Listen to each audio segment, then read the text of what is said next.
Jennie Wolek with the Wolek Group, Keller Williams Realty. Tulsa looks good on you. Tulsa looks so good on our Tulsa County Assessor, John Wright. I am so excited to learn from John today and look forward to all that you have to share with us about something pretty important to any homeowner in the Tulsa area. So, John, just share with us who you are and what you guys do over there. Jenny, thank you for the invitation to be with you today and the opportunity to share. We work to try and inform the community about the responsibility and the role on our office, and we find that the more people understand what we do, the associated frustration is diminished. I'm not sure anybody's really thrilled about the end result that results in a property tax bill, but the better they understand what we do, the less tension there is about it. You know, our office is responsible for putting a fair, accurate market value on all property in the county as of the lawful assessment day, which is January 1st each year. Now, there's two expectations on the office. We're required, as all the county offices in Oklahoma are, to visually inspect. That means having a human being put eyes on property once every 4 years. So we've divided the county up based on equal number of structures and submitted a plan as required to the Oklahoma Tax Commission that involves our visual inspection plan for the coming 4 years. Now, we actually value the other 3 parts of the county as well every year, but we do it through principles of mass appraisal. We're examining what the market is telling us that similar properties are worth in terms of market transactions. And we'll adjust a whole neighborhood or a whole group of properties to keep them in line with what's going on in the marketplace. And that opens up an opportunity for appeal if we've increased the value from the prior year. We're required by law to notify a property owner if we've increased the assessment from the prior year over the prior year's assessment. And we send out a mailing, it's cleverly named a notice of increase of assessed valuation. And that opens up an appeal opportunity for the property owner. It's 30 days from the date of the notice, and we usually send those out in waves in the month of February so that we can handle the phone calls that they obviously generate to the office. There's actually 3 levels of appeal that are open to the property owner: an informal appeal that happens with our office, a formal appeal before the County Board of Equalization, and then there's also access to the court if someone is still disagreeing with the valuation. Usually it's only the very high dollar volume properties that end up in the courtroom, apartment complex, office complex, that type of thing. Okay. Let's talk a little bit about the valuations and what's happened within Tulsa County over the years. I've been tracking, if you will, making note of the number of documents that have been filed that affect title to real estate for really the past 10 years. And the consistency and the stability of the Tulsa market up until the last couple of years has been something that really has denoted and marked the Tulsa market. The number of transactions, the stability of the Tulsa market, you could almost set your watch by the percentage of increase on a year-to-year basis, very consistently around 3, 4, maybe 5% increase, depending upon the part of the county that you're in.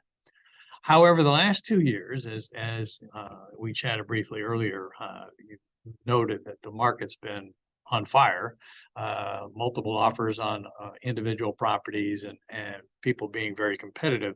Though we have noted, this is being recorded in December of 22, we've noted a bit of a slowdown in the market as the interest rates have climbed and people have become a little bit more discerning about what they're wanting and willing to purchase at this stage. But the last 2 years, the increase of valuation has been driven by the increase in demand, the low interest rates. I mentioned that we revalue parts of the county that we didn't visually inspect, and that process last year in January, we looked at about 800 different neighborhoods. And obviously, a number of them we took up to keep them in line with the market. There actually was one neighborhood that we had overvalued compared to what the market activity was indicating, and we actually lowered one neighborhood by, I think, about 5%. But the majority of them obviously were increased to keep them in line with the market. So those increases ranged anywhere from maybe low teens in most parts of Broken Arrow. There were some parts of East Tulsa that we adjusted up upwards of 20, 22, 23, 24% to keep them in line with the market. However, an important piece of information that I think would be very beneficial and also somewhat relieving to the property owners is that if a person has a homestead exemption on file with us, the amount that their property can increase for tax purposes is constrained to no more than 3% in a given year. So to make the math easy, I'm going to use a $100,000 property, even though it's tough to buy a $100,000 property nowadays. But if a property was valued at 100,000 and the market took it up 20% to 120, for tax purposes, that valuation would only go to 103. Okay, so if they have homestead. So the number that we would use to calculate against the millage rate would be 103 as opposed to 120. So it significantly constrains the pace at which a property would increase for tax purposes. Now, you mentioned about the opportunity on investment properties. For a non-homesteaded property, that constraint is 5% a year. So commercial building, apartment complex, it would be a 5% increase. Or a rental non-owner occupied, non-homesteaded property would be a 5%. Now, since our job is to put property at market valuation, if a property transacts in the marketplace, we obviously assume that you had a willing buyer and a willing seller, both acting in their own perceived best interest, and we would reflect what the market is telling us is the value on our records, on our rolls. And so if someone purchased the property in this past year, we would have the opportunity in law to reset that value in line with the market to keep it on pace with what the market is telling us that property is worth. But the good news is for a person that is in their home, hasn't moved, has homestead, the pace would only be 3% a year. I tell people that if the same thing happened to a gallon of gas, we'd only be paying 6 cents more a gallon than 2 years ago. So it's certainly, you can see the benefit when you look at that type of comparison. Now, you've been very gracious just to let me explain some of these things without interruption, but have I prompted a question? Yeah, you have taught me a lot, and I've only been in the real estate business for 22 years, but you gave me a great reminder. And this is whether you are a real estate professional or you're a homeowner, it was very simple to go on your website and click on that homestead exemption link to learn more about it and sign up. Is there any other things that a homestead exemption can benefit someone with? Well, I'm glad you pointed that out. You know, we incorporated a couple of years ago the opportunity for someone to go online and file that homestead online. I first thought that, well, some might do that, but we're actually getting 70, 80% of them filed online now, which really surprised me that that technology would be so broadly embraced. But the window of time to file for a homestead is January 1st. To March 15th. So that's the window in the calendar year. Now, if somebody filed today, we would hold it and process it for next year and it'd be applicable for 2023. But so in order to qualify for a homestead, the property must be owner occupied. The property owner must be residing there January 1st. It must be their principal residence. In other words, that's where they're living, their homestead. Occasionally, for example, a couple of years ago, we got a request to cancel a couple of homesteads for people that were residing in Alaska. They wanted to qualify for the Alaska oil payout money, and Alaska, same policy, only one homestead because you can only have one principal residence. So we ended up canceling their Oklahoma homesteads. But it's not hard to file for a homestead. It certainly is a value from the potential tax advantage in terms of the increase in property value. I love that. There are some other features in law that the homestead affords you, but I'm not an attorney. I think I would refer people to their attorney as to whether or not it made sense for them to either have it on file or to cancel it. We leave it in place. There was a time that you had to file for it annually, but once someone has homestead on their property, it stays in place until they move or notify us they want to cancel. Well, that's a great point. And of course, refer to your local professional to help you with those kinds of questions. We, being in the real estate business, help lots of families over the past few years buy homes and sell homes. And so we've been getting the phone calls of, oh my goodness, my taxes went up. And I think you did a great job of explaining, just reach out and you guys have a process in place to help them kind of reevaluate or appeal. Exactly. If we have just a couple more minutes, I'll talk a little bit about that appeal. There is no charge to do an informal appeal of the valuation in our office. And it's important to note that the county assessor's office, as it relates to residential properties, we do an external analysis only. So no one from our office is ever going to knock on a homeowner's door and has to come in and measure part of the property. And you have to tell people that kind of thing in this day and age. So our personnel are doing an external appraisal. As you're well aware, there's a lot of things inside a property that can affect valuation, whether it's been updated, the surfaces, the floor coverings, whether or not there's been a shift in the foundation, leaky roof, you name it. There's a lot of things that would keep a property from perhaps being as competitive with those that have recently sold. So those are some of the bases for an appeal evaluation. And we welcome that appeal. The Fifth Amendment says that of the Constitution that a citizen shall not be deprived of life, liberty, or property without due process. And that opportunity to appeal the valuation, we consider that the due process as it relates to the action of us being a government entity.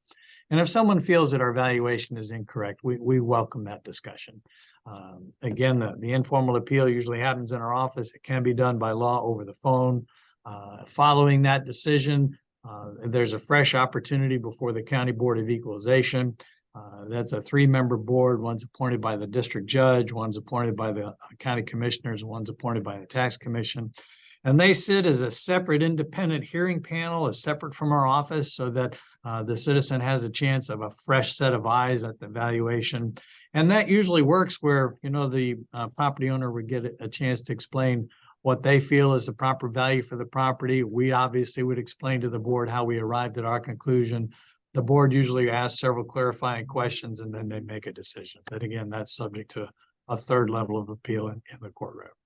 So. Well, the good thing is for both of us is home values do go up, and that's a good thing for the homeowner. Honestly, that means they probably have more equity in their home and can make great choices for their family and building their wealth. So I really think that's important to note as well.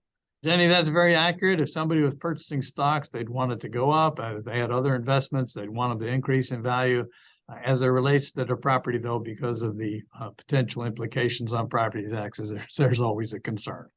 But that tax cap is a great protection for the property owner, and happy that it's in Oklahoma law.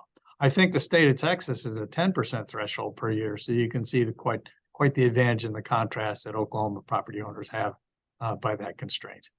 Well, I'm happy I live here. We're grateful that you're helping us out with our home values, and we are just so grateful for everything you've shared here. What's the best way for people to reach out if they have any additional questions? Jenny, I'm glad that you're concluding with that, because we may have just sparked more curiosity on the people that have heard this. But our office is located about 2 blocks south of the BOK building. I'm looking at it out the window here. Most everybody in the county's been to the BOK Center for some event. We're 2 blocks south on Denver. We're open 8 to 5 every business day. We don't close for lunch. So if someone wants to drop into our office and ask a question, they're certainly welcome to do that. We're on the 5th floor of the county administration building. It's clearly identified by a nice large sign on the side of the building.